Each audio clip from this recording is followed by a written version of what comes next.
Assalamualaikum and a very good day to everyone.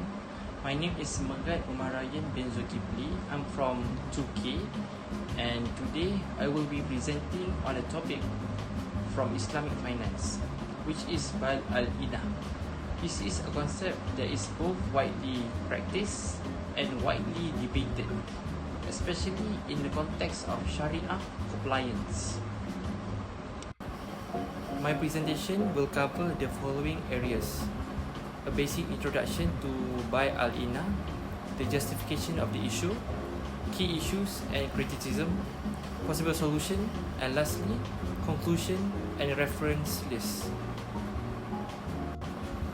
Let's begin with a definition. Bai al-Inah is a financing arrangement involving a sale and buyback transaction.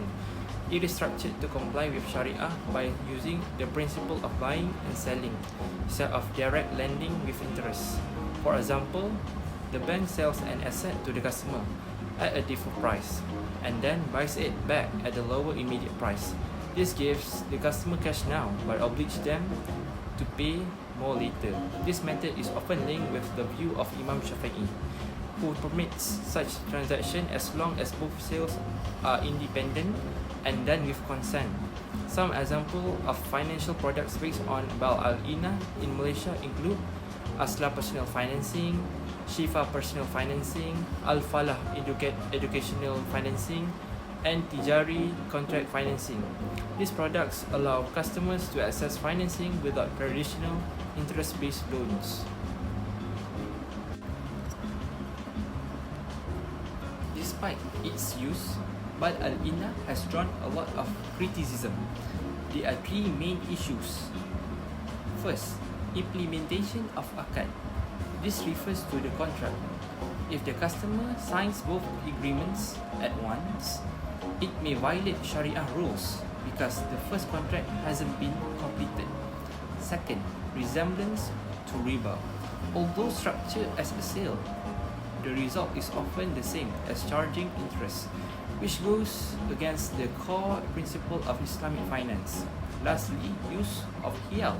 Some scholars view Bal al-Inah as a form of legal trickery or deception, designed to make riba appear permissible.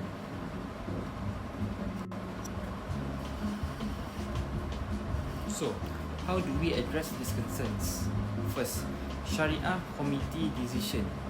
Each case is reviewed by the bank's Sharia Committee.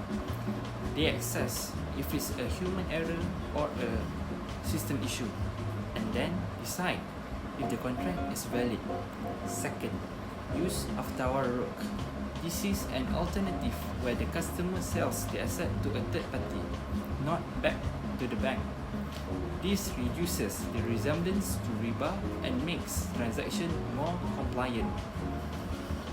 Third, prefer genuine trade.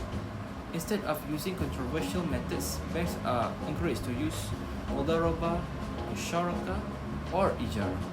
These involve real risk sharing and promote economic justice. To conclude, Bal al-Inah is a controversial contract, while Imam al-Shafi'i allows it. Many other scholars criticize it.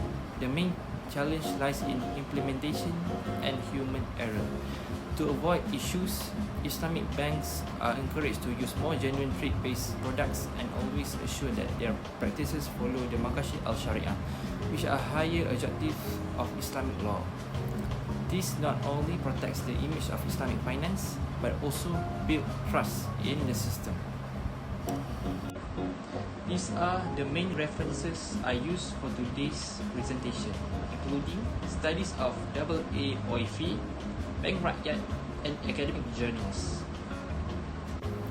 I'll end with a hadith of Prophet Muhammad sallallahu alaihi wasallam, who warned when you engage in Inah transaction, hold on to the tails of cattle, become satisfied with farming, and abandon jihad.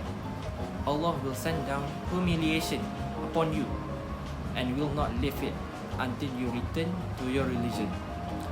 Let this be a reminder that Islamic finance must be rooted in sincerity and ethical practice. That's all from me. Thank you.